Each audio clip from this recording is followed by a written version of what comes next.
Everyone, welcome to the physics preparation. This is Preeti और हम यहाँ पर कर रहे हैं no more questions no more fear question series.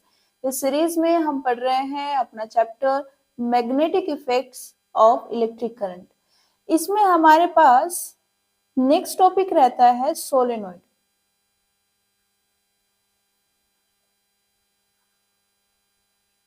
Last class में हम अपना ये ऑलमोस्ट चैप्टर कंप्लीट कर चुके हैं। सोलेनॉइड और फ्लेमिंग्स का जो लेफ्ट हैंड रूल है वो हमारे पास यहाँ पर बचा हुआ है, तो आज की क्लास में इनको जल्दी से कंप्लीट कर लेते हैं। ओके, क्या होती है solenoid? A tightly wrapped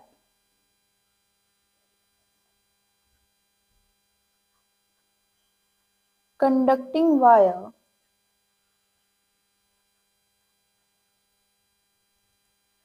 in the form of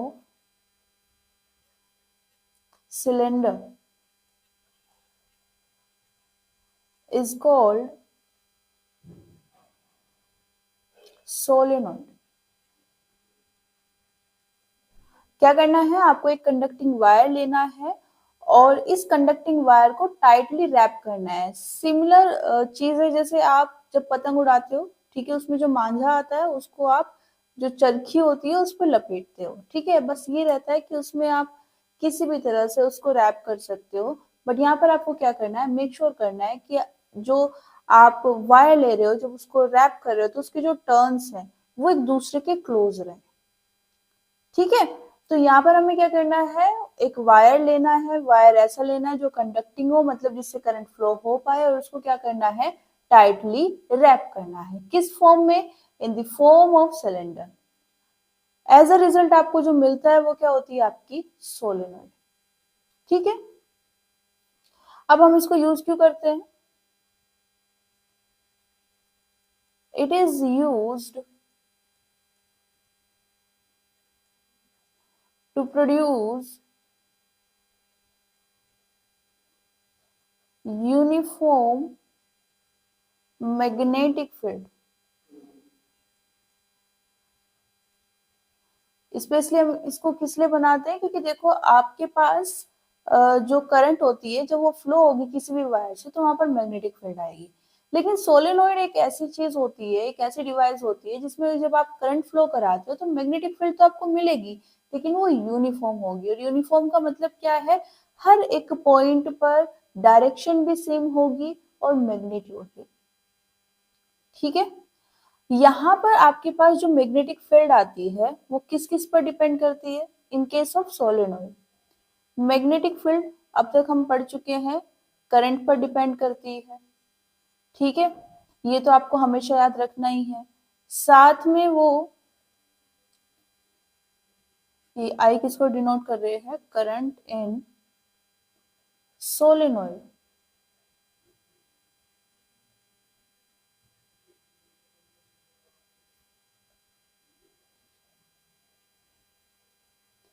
जैसे हमने सर्कुलर लूप के केस में पढ़ा था कि नंबर ऑफ टर्न्स अगर ज्यादा होंगे तो मैग्नेटिक फील्ड ज्यादा आएगी, वैसे ही यहाँ पर भी होता है।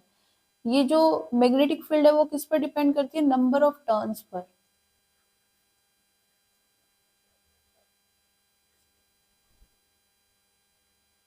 क्लियर है? अगर आप यहाँ पर करंट की डायरेक्शन को चेंज कर दो तो मैग्नेटिक फील्ड की डायरेक्शन भी चेंज हो जाएगी, लेकिन याद रखना सिर्फ मैग्नेटिक फील्ड की डायरेक्शन चेंज होगी, उसकी वैल्यू नहीं, क्योंकि वैल्यू सीधा सीधा किसकी वैल्यू पर डिपेंड करती है? करंट की वैल्यू पर। वैल्यू चेंज करने से चेंज होगी और डायरेक्शन चेंज करने से चेंज होगी, ठीक है। और किस पर डिपेंड करता है ये? रेडियस ऑफ द सोलेनॉइड, ठीक है। Next, material of the core of the solenoid.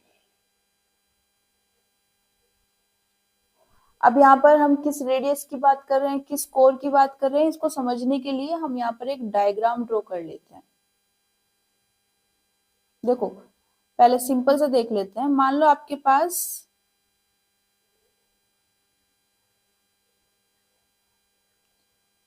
कुछ इस शेप में आपने वायर रखा हुआ है,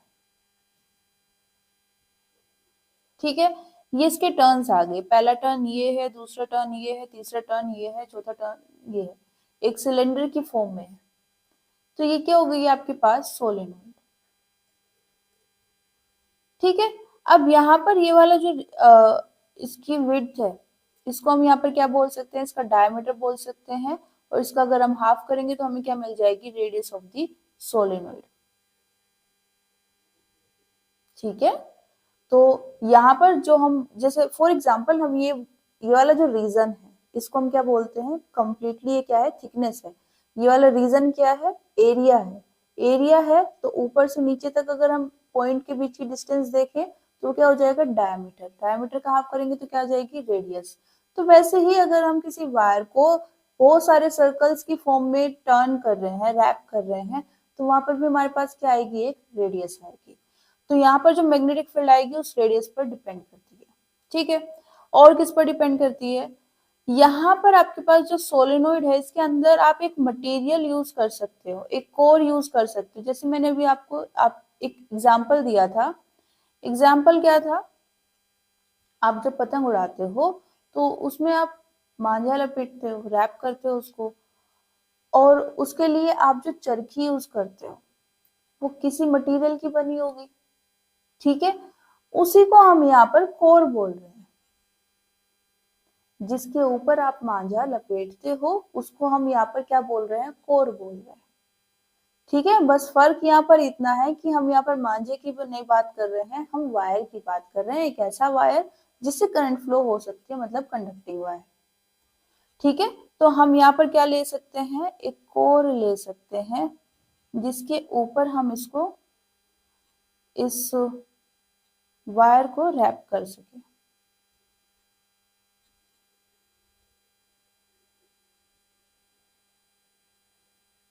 कुछ इस तरह, ठीक है। तो यहाँ पर ये जो कोर आएगी, अब इस कोर का मटेरियल क्या है ये भी बहुत मैटर करता है। अगर आपने मान लो ये जो कोर है इसका जो मटेरियल है वो कैसा है, मैग्नेटिक है, तो यहाँ पर क्या आ जाएगी, मैग्नेटिक फील्ड आ जाएगी। एक मैग्नेटिक फील्ड यहाँ इस वायर में करंट के फ्लो होने से आ रही है, दूसरी मैग्नेटिक फील्ड क्योंकि ये कोर जो है मैग्नेटिक मटेरियल की बनी हुई है या वो मैग्नेटाइज हो चुका है, उसके कारण मैग्नेटिक फील्ड आएगी। तो अल्टीमेटली मैग्नेटिक फील्ड की वैल्यू बढ़ जाएगी।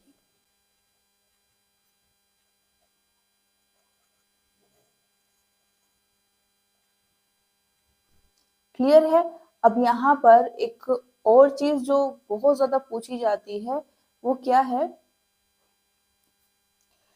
Field lines pattern in case of solenoid, ठीक है। तो क्या करेंगे, पहले एक सोलेनोइड बना लेते हैं और उसमें हमें करंट फ्लो करानी होगी, तो उसके लिए हमें एक सर्किट चाहिए होगा। सर्किट कंप्लीट हो जाएगा, करंट फ्लो हो जाएगी तो मैग्नेटिक फील्ड आ जाएगी। और मैग्नेटिक फील्ड को रिप्रेजेंट कैसे करेंगे, फील्ड लाइंस की हेल्प से ड्रॉ कर लेते हैं एक circuit, positive and negative and. Circuit complete है तो करंट फ्लो होगी, कुछ इस तरह से आपको यहाँ पर करंट जाती हुई दिखाई देगी, ठीक है। और फाइनली यहाँ से एग्जिट कर जाएगी। अब देखो यहाँ पर हमने सोलेनोइड तो बना लिया, सर्किट भी कंप्लीट कर लिया है। नेक्स्ट वो आपसे क्या पूछ सकते हैं कि यहाँ पर आपको मैग्नेटिक फील्ड लाइंस का पैटर्न ड्रॉ करना है, बहुत इंपॉर्टेंट है। और यहाँ पर स्पेशली मेंशन किया जाता है बोर्ड की साइड से कि अगर स्टूडेंट ने मैग्नेटिक फील्ड लाइन ड्रॉ करते हुए एरो रिप्रेजेंट नहीं किया है तो उसके मार्क्स कट कर लिए जाएंगे। तो सभी एरोज को ध्यान से बनाना है, ठीक है। अब देखो यहाँ पर पता कैसे चलेगा कि किस डायरेक्शन में मैग्नेटिक फील्ड है। लास्ट क्लास में हमने जब कोयल की बात की थी तो हमने बात की थी कि अगर आप एक ऑब्जर्वर की तरह खुद को देखते हो और आपके सामने एक सर्कल में करंट फ्लो हो रही है और वो आपको कैसे दिखाई दे रही है, क्लॉकवाइज, तो मैग्नेटिक फील्ड कैसे होगी, अवे फ्रॉम यू। और अगर आपको एंटी क्लॉकवाइज दिखाई दे रही है तो वो कैसी वहां पर मैग्नेटिक फील्ड आएगी, टूवर्ड्स यू, आप ही की साइड आ रही होगी, ठीक है। तो यहाँ पर क्या करना है, जो सोलेनोइड है उसके जिस एंड से करंट उसमें एंटर कर रही है उस एंड पर चले जाओ। इस एंड पर एंटर कर रही है। इसका पहले वाला सर्कल देखो, ये वाला सर्कल, इसमें करंट क्लॉकवाइज दिखाई दे रही है आपको या एंटी क्लॉकवाइज? क्लॉकवाइज। मान लो आप यहाँ पर हो एज ऑब्जर्वर, इसको यहाँ से देख रहे हो उस फर्स्ट सर्कल को, और आपको एक इसमें करंट कैसे दिखाई दे रही है? क्लॉकवाइज। क्लॉकवाइज है तो मैग्नेटिक फील्ड लाइंस कैसे जाएंगी? अवे फ्रॉम द ऑब्जर्वर, मतलब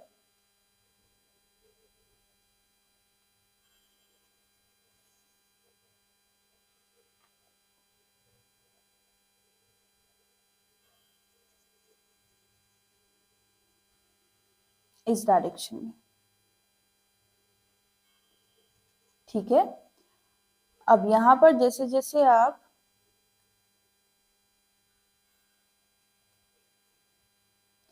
लाइंस ड्रॉ करते जाओगे,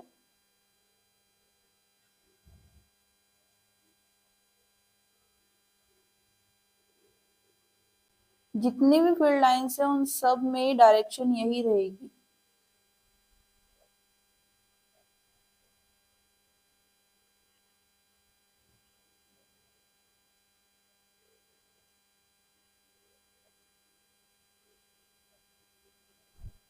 ठीक है, ये क्या आ गया? Magnetic field line pattern. अब यहाँ पर आपके पास एक जो कोयल वाले केस की अगर आप बात करो, तो अगर आप इतना मेंशन कर देते हो कि फील्ड लाइंस कहाँ से किस डायरेक्शन से किधर जा रही है, वो आपका काम खत्म हो जाता है।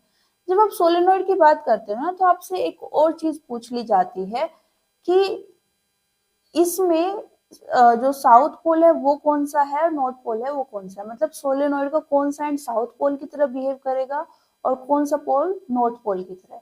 अब आप देखो, हमने पढ़ा था कि जो फील्ड लाइंस है वो हमेशा साउथ टू नॉर्थ जाती हैं। कब? जब आप मैग्नेट के ऊपर बात करते हो। ठीक है, तो यहाँ पर सोलेनोइड अभी मैग्नेट की तरह बिहेव कर रही है, राइट? तो यहाँ पर फील्ड लाइंस कैसे जा रही है? यहाँ इस साइड से इस साइड जा रही है, मतलब यहाँ पर ये वाला आपका जो पोल है वो कैसा है? South pole. और ये वाला कैसा है? North pole. ठीक है, ये चीज समझ आई क्या? ये वाला पोल कैसा है आपका? South pole. और ये वाला पोल कैसा है? North pole. तो सिंपली आपको क्या करना है, पहले आप फील्ड लाइंस ड्रॉ कर लीजिए। ठीक है, ये देखे कि क्लॉकवाइज टर्न है या एंटी क्लॉकवाइज टर्न है, उसके बाद ये चेक कर लेना कि कहां से कहां पर जा रही है फील्ड लाइंस, उसके अकॉर्डिंग साउथ पोल और नॉर्थ पोल यहाँ पर आ जाएगा। अब हमने यहाँ पर साउथ पोल नॉर्थ पोल की बात क्यों की है? इससे पहले जब हमने वायर में करंट फ्लो कराई थी, फील्ड लाइंस तो वहां भी आई थी, वहां तो हमने नहीं बोला कि साउथ पोल कौन सा होगा, ना ही हमने सर्कुलर लूप की जब बात की थी वहां पर बोला था। यहाँ पर हम क्यों बात कर रहे हैं? क्योंकि यहाँ पर आपको जो फील्ड लाइन पैटर्न मिलता है ना, वो एग्जैक्टली वैसा ही मिलता है जैसा बार मैग्नेट में होता है। ठीक है, तो ये सीधा सीधा क्वेश्चन भी आ जाएगा आपके पास कि ऐसी कौन सी डिवाइस है जिससे आप जब मैग्नेटिक फील्ड चेक करोगे तो सेम पैटर्न मिलता है जैसा बार मैग्नेट में मिलता है। तो आंसर क्या रहेगा? सोलेनोइड में। तो जब सेम पैटर्न मिल रहा है तो साउथ पोल और नॉर्थ पोल भी होने चाहिए, तो इसलिए हम यहाँ पे साउथ पोल और नॉर्थ पोल की बात करते हैं। ठीक है, ओके। अब नेक्स्ट हमारे पास, हमने यहाँ पर कोर की बात की थी, कोर मटेरियल की। एक कोर मटेरियल होता है, जो कोर है जिस मटेरियल की वो बनी होती है वो किसी भी मटेरियल की बनी हो सकती है, बट अगर हम यहाँ पर सॉफ्ट आयरन की बनी हुई कोर लें तो ये मैग्नेटाइज हो जाती है। हमने क्या किया, एक कोर ली है और मेक श्योर किया है कि वो कोर किससे बनी हो? सॉफ्ट आयरन मटेरियल से बनी हो। जब हम इसे सोलेनोइड के अंदर रखेंगे और सोलेनोइड में करंट फ्लो कराएंगे तो ये मैग्नेटाइज हो जाएगी। ठीक है, और मैग्नेटाइज हो जाएगी और कैसे बिहेव करती है? Like a magnet, behaves like a magnet. ठीक है, इंटरेस्टिंग पॉइंट ये है कि जो सॉफ्ट आयरन है ना, जो अभी अभी मैग्नेट की तरफ बिहेव कर रहा है, ये सिर्फ उतने टाइम के लिए मैग्नेट की तरफ बिहेव करता है जितने टाइम के लिए इसमें करंट फ्लो होती है। ठीक है, और इसी को हम क्या बोलते हैं, इलेक्ट्रोमैग्नेट भी बोलते हैं।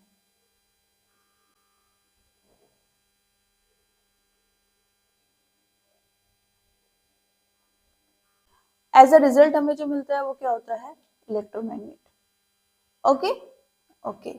अब यहाँ पर आपसे एक और क्वेश्चन पूछा जा सकता है, क्वेश्चन रहता है difference between electromagnet and permanent magnet. Permanent magnet क्या होती है?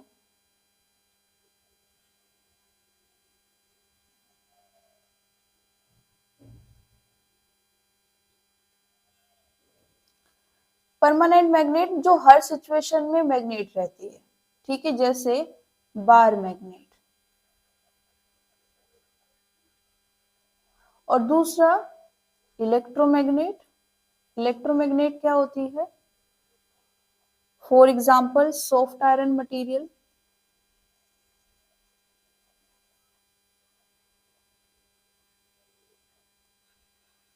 जो एक ऐसी मैग्नेट है जो सिर्फ तब तक मैग्नेट की तरह बिहेव करेगी जब तक उसके पास करंट है। ठीक है, दोनों में आपसे अगर डिफरेंस पूछ लिया जाए,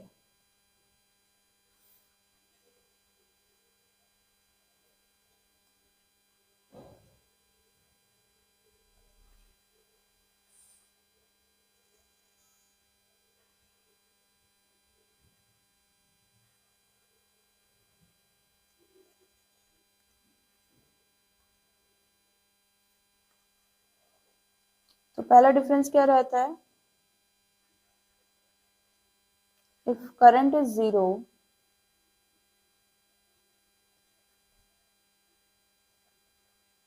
it remain a magnet.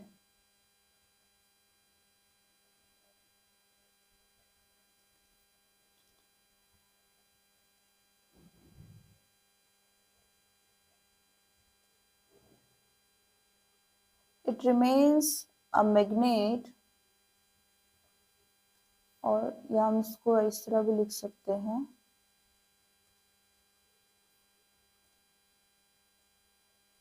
it behaves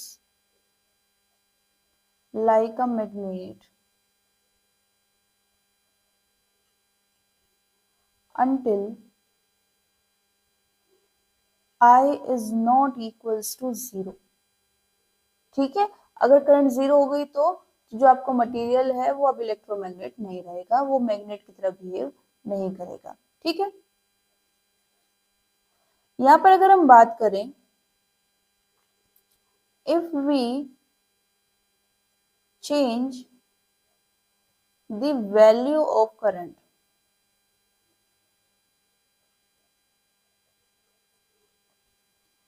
B will be change। B किसको रिप्रेजेंट कर रहा है? मैग्नेटिक फील्ड को। तो मैग्नेटिक फील्ड की जो वैल्यू है वो भी चेंज हो जाएगी। जब हम परमानेंट मैग्नेट की बात करते हैं तो यहाँ पर ऐसा कुछ नहीं होगा। Value of magnetic field of bar magnet do not depend on current।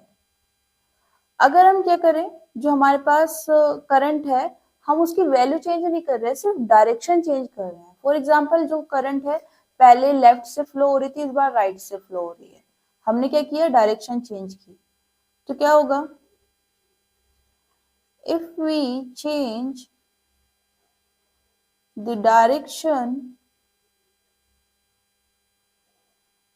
Of current, direction of, और डायरेक्शन ना बोलकर आप सीधे सीधा कंक्लूजन की बात कर सकते हो,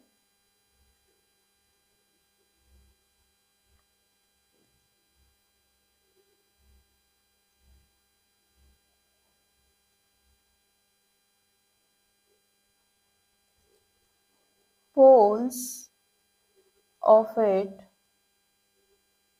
will be interchanged.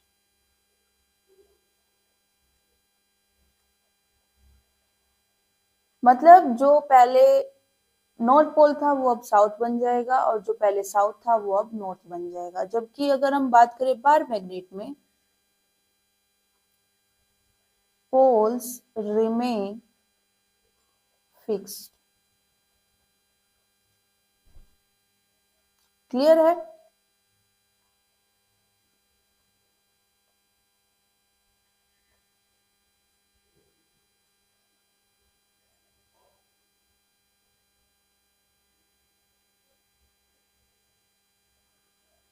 And independent from direction of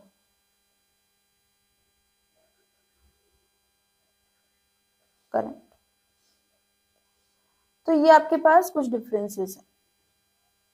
clear है? ओके। नेक्स्ट बात कर लेते हैं क्वेश्चंस की। फर्स्ट क्वेश्चन हमारे पास रहता है यहाँ पर, the pattern of the magnetic field produced inside a current carrying solenoid is. जो करंट कैरिंग सोलेनॉइड होती है उसके अंदर आपको जो पैटर्न मिलेगा वो कैसा होगा। देखो सिर्फ अंदर की बात कर रहे हैं हम, यहाँ पर देख सकते हैं इसमें, यहाँ पर जो ये जो टर्न आ रहे थे कोयल के, इनके अंदर जो फील्ड लाइंस है ये सब एक दूसरे के पैरेलल है, इक्विडिस्टेंट है, और आपको इसी तरह से इनको ड्रॉ भी करना है। ठीक है, इक्विडिस्टेंट है मतलब यहाँ पर ये वाला ऑप्शन करेक्ट हो जाएगा। और इक्विडिस्टेंट है, पैरेलल है, स्ट्रेट है, ये किसको रिप्रेजेंट कर रहे हैं? यूनिफॉर्म मैग्नेटिक फील्ड को, जो हमने इनिशियली मेंशन भी किया था कि हम सोलेनॉइड को किस लिए यूज करते हैं, ताकि हमें यूनिफॉर्म मैग्नेटिक फील्ड मिल पाए। अब देखो यहाँ पर एक चीज, यूनिफॉर्म मैग्नेटिक फील्ड हमें सिर्फ इसके अंदर मिलती है, इसके बाहर तो ये वाली जो लाइंस है पैरेलल नहीं है ना, स्ट्रेट नहीं है, राइट? ये वाली लाइंस देखो स्ट्रेट नहीं है, एक दूसरे के पैरेलल नहीं है। तो जब आप सोलेनॉइड के अंदर की बात करोगे वहां पर आपको यूनिफॉर्म मैग्नेटिक फील्ड मिलेगी, लेकिन जब आप उससे बाहर आओगे तो मैग्नेटिक फील्ड तो होगी वहां पर यूनिफॉर्म नहीं होगी, उसकी वैल्यू चेंज हो चुकी होगी, उसकी डायरेक्शन चेंज हो चुकी होगी। ठीक है, next question, strength of magnetic field, किसकी बात कर रहे हैं? स्ट्रेंथ की। Strength of magnetic field produced by a current carrying solenoid does not depend upon, does not किस पर डिपेंड नहीं करती है? स्ट्रेंथ। स्ट्रेंथ कभी भी डायरेक्शन पर डिपेंड नहीं करेगी। बहुत सिंपल क्वेश्चन है, लेकिन उतने ही बेसिक भी है। ठीक है, और अगर ये बेसिक सी चीज पर आपका ध्यान नहीं जाएगा तो आप फंस जाओगे इस क्वेश्चन में। मैंने अभी मेंशन भी किया था कि जब आप स्ट्रेंथ को चेंज करोगे तो स्ट्रेंथ चेंज होगी, डायरेक्शन को चेंज करोगे तो सिर्फ डायरेक्शन चेंज होगी। ठीक है, तो यहाँ पर ये स्ट्रेंथ की बात कर रहे हैं, और स्ट्रेंथ किस पर डिपेंड नहीं करेगी? डायरेक्शन पर। Next, when does the solenoid behaves as a magnet. Solenoid magnet की तरह बिहेव कब करती है? जब उससे करंट फ्लो होती है। when a current flows through it। Simple। Next, which current carrying device produces a magnetic field similar to that of a bar magnet। जिस क्वेश्चन की मैं बात कर रही थी, ऐसी कौन सी डिवाइस है जो बार मैग्नेट जैसा जो मैग्नेटिक फील्ड पैटर्न है वो शो करती है? तो आंसर क्या है? सोलेनॉइड। जो आप थ्योरी पढ़ रहे हो उससे इस तरह के क्वेश्चंस बन जाएंगे, और सोलेनॉइड बहुत इंपॉर्टेंट टॉपिक है इस चैप्टर का। नेक्स्ट क्वेश्चन है हमारे पास, for a current carrying solenoid as shown draw magnetic field lines and give reason to explain that out of the 3 points A, B and C, at which point the field strength is maximum and at which point it is minimum। देखो ये मैं pattern draw करने से पहले ही आपको बता देती हूँ, क्योंकि ये फिक्स रहता है। जो मैक्सिमम आपको फील्ड मिलेगी, मैक्सिमम फील्ड कहां पर होगी? At point A, point A मतलब इनसाइड ऑफ सोलेनॉइड। सोलेनॉइड के अंदर आपको जो मैग्नेटिक फील्ड मिलेगी वो सबसे ज्यादा होगी, ठीक है। बाहर आओगे तो थोड़ा कम हो जाएगी, उसके ऊपर नीचे जाओगे तो और ज्यादा कम हो जाएगी, ठीक है। मिनिमम कहाँ मिलेगी? मिनिमम फील्ड मिलेगी आपको एट पॉइंट बी, ठीक है। मतलब अबोव और below points of solenoid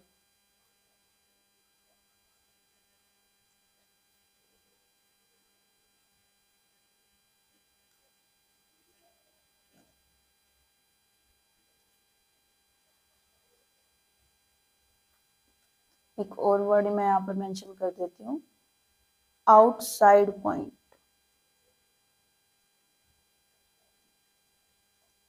solenoid के बाहर उसके ऊपर और नीचे जो पॉइंट्स मिलेंगे वहां पर सबसे कम मैग्नेटिक फील्ड होगी, ठीक है। तो जो पॉइंट सी है इस पर जो मैग्नेटिक फील्ड होगी वो ए से तो कम रहेगी, ठीक है। लेकिन जो बी पर जो बी पॉइंट है उससे ज्यादा होगी। क्लियर है? मतलब यहाँ जो इसके एंड होंगे, सोलेनॉइड के जो एंड होंगे वहां पर जो मैग्नेटिक फील्ड होगी वो कम होगी, किसके कंपैरिजन में? अंदर जो मैग्नेटिक फील्ड है उसकी कंपैरिजन में, ठीक है।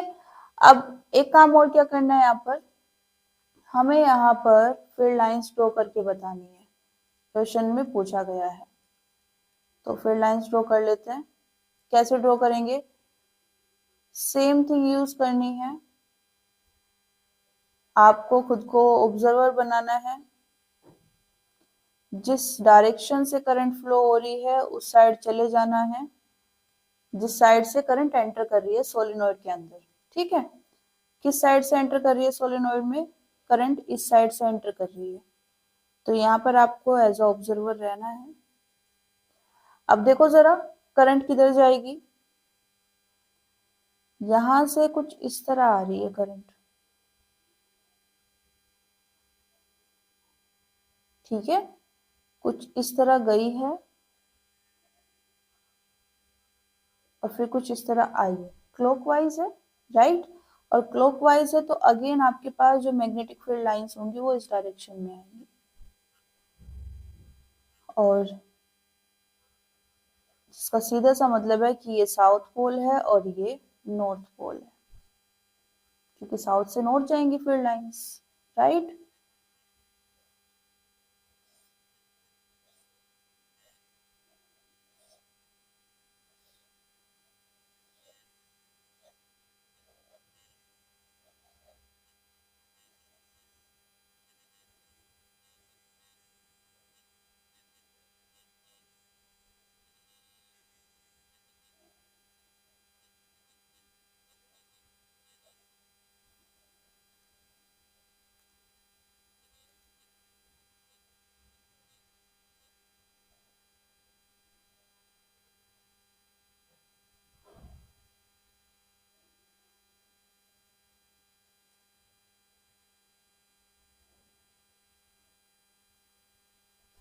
क्लियर है? अब एक चीज आप नोटिस करना, स्टार्टिंग से अभी तक हमने जितने भी पैटर्न ड्रॉ किए मैग्नेटिक फील्ड के, वो लुक वाइज डिफरेंट हो सकते हैं, लेकिन जो मैग्नेटिक फील्ड लाइंस होती है ना वो सब में एक रूल फॉलो कर रही है, सर्कुलर लूप बना रही है, ठीक है। कंटिन्यूअस है, ऐसा नहीं कि बीच में ब्रेक हो गई और फिर कुछ पॉइंट्स के बाद में फिर से स्टार्ट हो गई फ्लो होना, ऐसा नहीं हो रहा है। पॉइंट नंबर 3, यहाँ पर जो फील्ड लाइंस है वो कहीं भी एक दूसरे को कट नहीं कर रही है, ठीक है, कहीं भी एक दूसरे को इंटरसेक्ट नहीं कर रही है। Next question, part A, what happens when a bundle of wires of soft iron is placed inside the coil of a solenoid carrying a steady current? आपके पास सोलेनोइड है जिसमें करंट फ्लो हो रही है और उसके अंदर आपने बीइंग अ कोर क्या रख दिया है, सॉफ्ट आयरन मटेरियल से बने हुए वायर्स का एक बंडल रख दिया। तो क्या होगा, वो जो बंडल है वायर्स का वो मैग्नेटाइज हो जाएगा।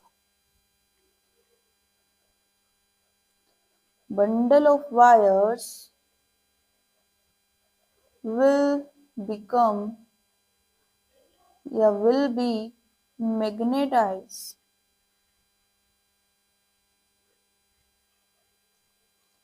Okay, next, name the device obtain. यहाँ पर हमें जो डिवाइस मिलेगी उसको हम क्या बोलते हैं, ये जो बंडल है ये मैग्नेटाइज हो गया, अब ये एक डिवाइस की तरह बिहेव करता है, उसको हम क्या बोलते हैं, इलेक्ट्रोमैग्नेट।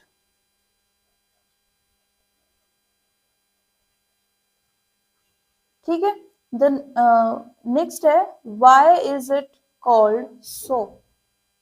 इसको ऐसा क्यों बोला जाता है,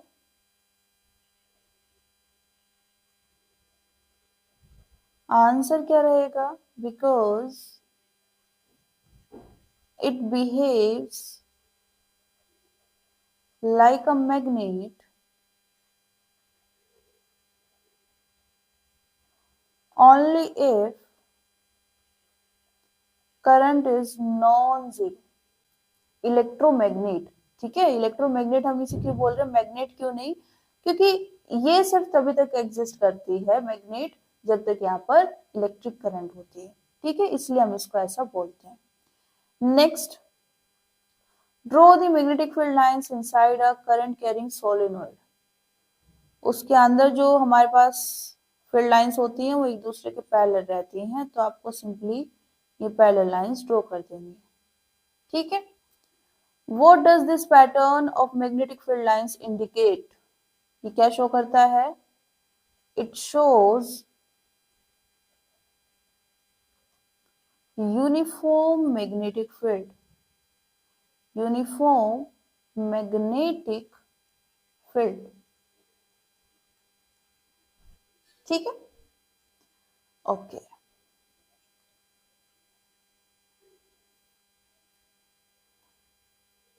नेक्स्ट एंड लास्ट टॉपिक है हमारे पास फ्लेमिंग्स लेफ्ट हैंड रूल।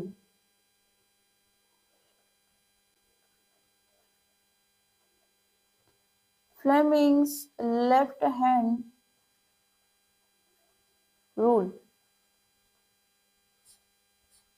देखो, ये जो रूल है ये इंट्रोड्यूस क्यों हुआ, क्योंकि हमने स्टार्टिंग में पढ़ा था कि आपके पास जो मैग्नेट होती है वो अपने अराउंड एक रीजन क्रिएट कर लेती है जिसको हम क्या बोल रहे थे, मैग्नेटिक फील्ड। अब अगर कोई दूसरी मैग्नेट उस रीजन में आएगी या उससे दूर जाएगी तो उस पर एक अट्रैक्शन या रिपल्शन फोर्स वर्क कर रहा था, उस फोर्स को हम क्या बोल रहे थे, मैग्नेटिक फोर्स। अगर हम ये जानना चाहते हैं कि वो जो फोर्स है वो किस डायरेक्शन में है, अगेन वैल्यू आपसे नहीं पूछी जाएगी, ठीक है, क्योंकि उसके लिए आपके पास यहाँ पर कोई फॉर्मूला नहीं है, वो आप 12th में पढ़ोगे। ठीक है, यहाँ पर आपसे सिर्फ पूछा जाएगा उसकी डायरेक्शन के बारे में। तो वो जो फोर्स है वो किस डायरेक्शन में वर्क कर रहा है, वर्क किस लिए कर रहा है, मैग्नेटिक फील्ड के कारण। यहाँ जो मैग्नेटिक फील्ड आएगी वो कैसे आएगी, करंट के कारण, क्योंकि हम प्योर मैग्नेट की बात नहीं कर रहे हैं, हम कौन सी मैग्नेटिक फील्ड की बात कर रहे हैं, जो करंट से आ रही है। तो करंट है उसके कारण मैग्नेटिक फील्ड है। ठीक है, और मैग्नेटिक फील्ड के कारण फोर्स आ रहा है, हम क्या जानना चाहते हैं, उस फोर्स की डायरेक्शन जानना चाहते हैं। तो यहां से हमारे पास आता है नया rule, Fleming's left hand rule. यहाँ पर मैक्सवेल के जो राइट हैंड रूल था उसका काम खत्म हो जाता है। वो आप सिर्फ कब तक यूज करोगे, जब आपके पास करंट और मैग्नेटिक फील्ड के से रिलेटेड क्वेश्चन आता है। सिर्फ वो दो चीजों के बारे में जानना चाहते हैं, करंट एंड मैग्नेटिक फील्ड, तो आप वो रूल यूज करोगे। अगर यहाँ पर फोर्स आ चुका है, फोर्स को इंट्रोड्यूस कर दिया है क्वेश्चन में, तो आप किसको यूज करोगे, फ्लेमिंग्स लेफ्ट हैंड रूल। इसके according if you place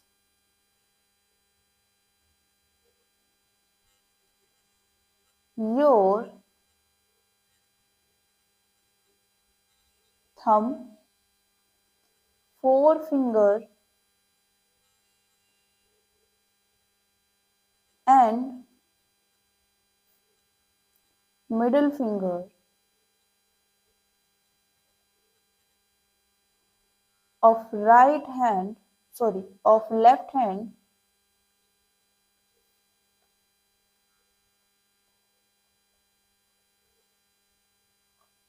perpendicular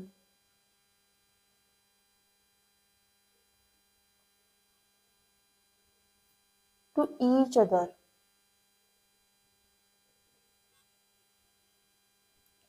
such that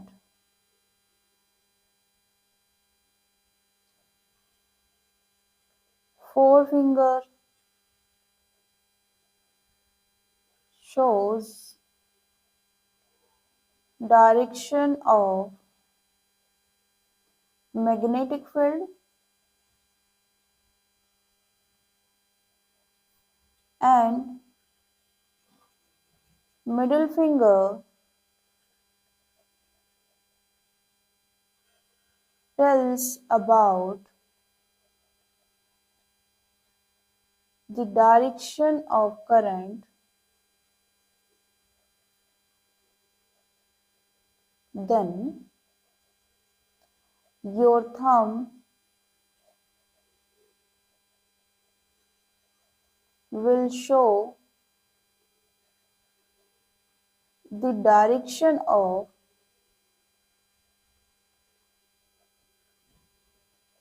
magnetic force. क्या करना है आपको, अपना लेफ्ट हैंड लेना है, इसका थंब, इसकी फोर फिंगर और इसकी मिडिल फिंगर, इन तीनों को एक दूसरे से 90 डिग्री पर रखना है। इन दोनों के बीच का एंगल 90 डिग्री होना चाहिए, इन दोनों के बीच का एंगल 90 डिग्री होना चाहिए।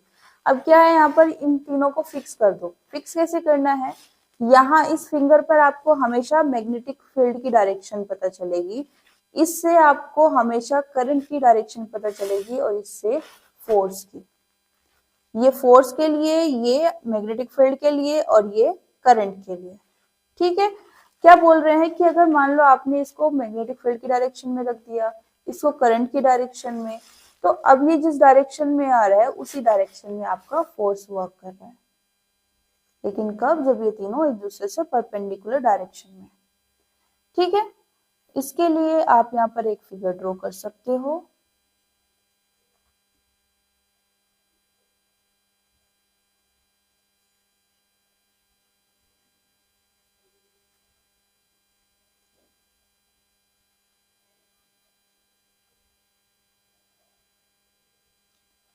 ट्राई करना, अगर ये फिगर आप बना के आ पाओ एग्जाम में, अगर ये क्वेश्चन आता है तो। ये मैग्नेटिक फील्ड के लिए, ये करंट के लिए और ये फोर्स के लिए। इन केस अगर आप ये नहीं बना पा रहे हो, क्योंकि कुछ स्टूडेंट्स की ड्राइंग बहुत अच्छी होती है, तो आप ये शो कर सकते हो, इस डायरेक्शन में फोर्स है, इस डायरेक्शन में मैग्नेटिक फील्ड है और इस डायरेक्शन में करंट है। आई नो कि आप सब इसी को प्रायोरिटी पर रखने वाले हो, बट अच्छा रहता है अगर आप ये ड्रॉ कर पाओ। ठीक है, इतना ज्यादा क्लियरली आप ड्रॉ नहीं कर पा रहे हो, कोई बात नहीं, बट थोड़ा सा आइडिया लग जाए एग्जामिनर को, ठीक है, जो चेक कर रहा है उसको, तो सही रहता है। क्लियर है। अब यहाँ पर आपको एक क्वेश्चन पूछ लिया जाता है कि मैक्सिमम फोर्स हमें कहाँ मिलेगा और मिनिमम फोर्स कब मिलेगा। तो देखो, तीन केसेस हैं। फर्स्ट थिंग, अगर ये तीनों एक दूसरे से 90 डिग्री पर है, ये तीनों को छोड़ दो, अगर आपकी जो मैग्नेटिक फील्ड है और जो करंट है वो एक दूसरे से 90 डिग्री पर है, तो इस सिचुएशन में आपको जो फोर्स मिलता है वो मैक्सिमम होता है। ठीक है, अगर मैग्नेटिक फील्ड भी उसी डायरेक्शन में है और करंट भी उसी डायरेक्शन में है, एंगल दोनों के बीच का कितना हो गया, 0। यहाँ कितना था, 90। यहाँ कितना हो गया एंगल, 0। तो जो फोर्स वर्क करेगा यहाँ पर वो मिनिमम होगा। ठीक है। नेक्स्ट, अगर यहाँ जो मैग्नेटिक फील्ड है और जो करंट है इनके बीच का एंगल ना तो 90 है ना 0 है, उसके बीच में कहीं लाई कर रहा है, तो जो फोर्स है ना वो मिनिमम आएगा ना वो मैक्सिमम आएगा। ठीक है, उन दोनों के बीच में लाई करेगा। तो मैक्सिमम फोर्स कब आता है? जब आपके पास मैग्नेटिक फील्ड और करंट दोनों एक दूसरे से 90 डिग्री पर है। ठीक है, और मिनिमम कब आता है? जब वो एग्जैक्टली 0 पर है।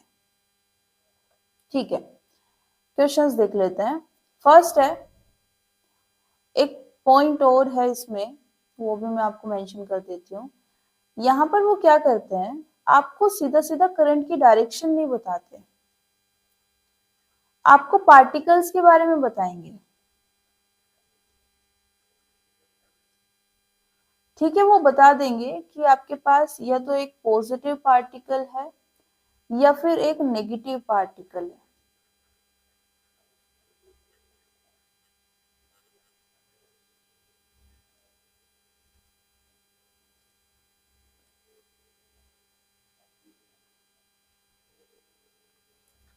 पॉजिटिव पार्टिकल में कौन कौन आता है? पॉजिट्रॉन आता है, प्रोटॉन आता है और अल्फा पार्टिकल आता है। अल्फा पार्टिकल आपको ये He+2 भी लिखा हुआ मिल सकता है, +2 चार्ज है इसके पास। ठीक है, तो मतलब ये पॉजिटिव पार्टिकल है, राइट। नेगेटिव में कौन आता है? इलेक्ट्रॉन आता है। इलेक्ट्रॉन मतलब ई और उसके ऊपर नेगेटिव चार्ज। ठीक है, तो अगर उन्होंने पॉजिट्रॉन बोला है, प्रोटॉन बोला है या अल्फा पार्टिकल बोला है, तो वो किसकी बात कर रहे हैं? पॉजिटिव पार्टिकल की बात कर रहे हैं। और अगर उन्होंने इलेक्ट्रॉन बोला है, तो वो किस पार्टिकल की बात कर रहे हैं? नेगेटिव पार्टिकल की बात कर रहे हैं। लेकिन इससे हमें क्या फर्क पड़ता है? फर्क ये पड़ता है कि अगर आप पॉजिटिव पार्टिकल की बात कर रहे हो तो जिस डायरेक्शन में पॉजिटिव पार्टिकल जाएगा उसी डायरेक्शन में करंट होगी। पॉजिटिव पार्टिकल्स के लिए जिस डायरेक्शन में वो जाएगा उसी डायरेक्शन में आपको करंट मिल जाएगी। नेगेटिव पार्टिकल में क्या रहता है?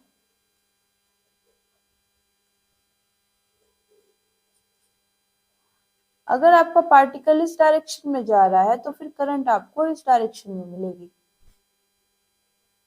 और आपको पता है कि अगर आपको लेफ्ट हैंड यूज करना है डायरेक्शन जानने के लिए फोर्स की, तो आपको क्या करना पड़ेगा? आपको करंट की वैल्यू पता होनी चाहिए, सॉरी उसकी डायरेक्शन पता होनी चाहिए। ठीक है, तो वो क्या करते हैं, सीधा सीधा करंट की डायरेक्शन ना बता के ये बता देते हैं कि वो किस डायरेक्शन में जा रहा है। तो वहां से आप रिलेट कर पाओगे कि अगर वो इस पर्टिकुलर डायरेक्शन में जा रहा है तो करंट किस डायरेक्शन में होगी। ठीक है, क्वेश्चन देख लेते हैं यहाँ से कैसा आएगा, उससे आपको आइडिया लग जाएगा। फर्स्ट क्वेश्चन है हमारे पास, अ positron enters a uniform magnetic field at right angles to it as shown. The direction of force experienced by the positron will be. अब देखो इन्होंने यहाँ पर एक फिगर ड्रॉ की है, इस डायरेक्शन में मैग्नेटिक फील्ड है, इस डायरेक्शन में पॉजिट्रॉन जा रहा है, करंट किधर है पता नहीं। इन्होंने बोला है पॉजिट्रॉन है, पॉजिट्रॉन मतलब पॉजिटिव पार्टिकल, और जिस डायरेक्शन में पॉजिटिव पार्टिकल जाएगा उसी डायरेक्शन में करंट भी होगी। तो ये डायरेक्शन किसकी हो गई? मैग्नेटिक फील्ड की। ये डायरेक्शन किसकी हो गई? करंट की। हमें क्या चाहिए? डायरेक्शन ऑफ फोर्स, तो रख लेते हैं फिर। यहाँ पर इस डायरेक्शन में ये मैग्नेटिक फील्ड के लिए है, तो फर्स्ट थिंग देखो कि मैग्नेटिक फील्ड किधर है? इधर है। अब देखो करंट किधर है? ऊपर की साइड जा रही है, ये फिंगर करंट की है तो इसको ऊपर लिया। ठीक है, तो थंब किधर पॉइंट कर रहा है? अगर ये आपका पेपर है तो इनटू द पेज। ठीक है, into the page. Next, a current carrying straight conductor experiences a force when placed perpendicular to the direction of magnetic field. सही बात है। A is correct. Net charge on a current carrying conductor is always zero. सही बात है। तो reason भी क्या होगा? Is also correct. कोई भी वायर है उससे करंट फ्लो हो रही है तो हमें लगता है कि उसका जो नेट चार्ज है वो तो जीरो हो ही नहीं सकता, क्योंकि उसके पास से चार्ज फ्लो हो रहा है, पॉजिटिव हो या नेगेटिव चार्ज फ्लो हो, लेकिन चार्ज फ्लो हो रहा है तो नेट चार्ज जीरो नहीं हो सकता। बट जरा ध्यान से सोचो, जब आप वायर से करंट फ्लो कराते हो तो आप उसको चार्ज थोड़ी ना प्रोवाइड करते हो। मान लो लाइट नहीं है, क्या आप किसी वायर को टच कर सकते हो? हाँ बिल्कुल कर सकते हैं। क्या आपको शॉक लगता है किसी तरह का? नहीं। क्यों नहीं लगता है? ठीक है, क्योंकि वहां पर जो वायर है ना वो जिन मॉलिक्यूल से मिलकर बना है, मॉलिक्यूल जिन एटम से मिलकर बने हैं, उन्होंने एक दूसरे को न्यूट्रलाइज किया हुआ है। जितने इलेक्ट्रॉन है उतने यहाँ पर प्रोटॉन भी हैं हर एक एटम में। बस ये रहता है कि कुछ जो इलेक्ट्रॉन है वो थोड़े से लूजली बाउंड रहते हैं, थोड़े फ्री रह जाते हैं, बाकी वो न्यूट्रलाइज हो चुके हैं। उनके उस एटम के पास में, किसी भी एटम के पास में अगर एक नेगेटिव चार्ज है तो उसके पास उसको न्यूट्रलाइज करने के लिए एक पॉजिटिव चार्ज भी होगा। हम क्या करते हैं, जब वहां पर वोल्टेज प्रोवाइड कराते हैं तो हम वोल्टेज की फॉर्म में वो जो इलेक्ट्रॉन है जो थोड़ा सा फ्री पहले से था उसको हम ज्यादा एनर्जी दे देते हैं, जिससे अब वो पूरी तरह से फ्री हो जाता है और वो मूव करना स्टार्ट कर देता है। तो हमने बाहर से कोई चार्ज प्रोवाइड नहीं कराया और अंदर वो पहले ही न्यूट्रल थे, तो जो नेट चार्ज है वो कितना रहेगा? जीरो। तो फिर क्वेश्चन आता है कि जब हम करंट निकालते हैं तो हम पूछते हैं कि कितने चार्ज फ्लो हो रहे हैं। ठीक है, वहां पर तो हम जीरो नहीं लिखते क्योंकि हम वहां पर सिर्फ फ्लो चार्ज को कंसीडर कर रहे होते हैं। जो नॉट मूविंग चार्ज है, जो प्रोटॉन्स हैं, राइट, जो न्यूक्लियस है एटम का, उसमें पॉजिटिव चार्ज है, उसको हम कैलकुलेट नहीं कर रहे हैं। हम बस ये जानने में इंटरेस्टेड हैं कि कितने फ्री इलेक्ट्रॉन्स यहाँ फ्लो हो रहे हैं। तो जब हम चार्ज कैलकुलेट करते हैं, जैसे हमने इलेक्ट्रिसिटी चैप्टर में किया है, जब हम चार्ज की वैल्यू कैलकुलेट करते हैं, कूलाम में हमारे पास चार्ज आता है, नंबर ऑफ पार्टिकल्स कैलकुलेट करते हैं कि 3 पार्टिकल्स है, 20 है, 20,000 है, तो वो पार्टिकल्स कौन से होते हैं? जो मूव कर रहे होते हैं। बाकी उनको न्यूट्रलाइज करने के लिए पहले से वहां पर पॉजिटिव चार्ज प्रेजेंट रहता है। ठीक है, तो यहाँ पर ये दोनों स्टेटमेंट करेक्ट है, लेकिन प्रॉब्लम ये है कि जो रीजन है ना, ये असर्शन को करेक्टली एक्सप्लेन नहीं कर रहा है। तो both are correct but R is not the correct explanation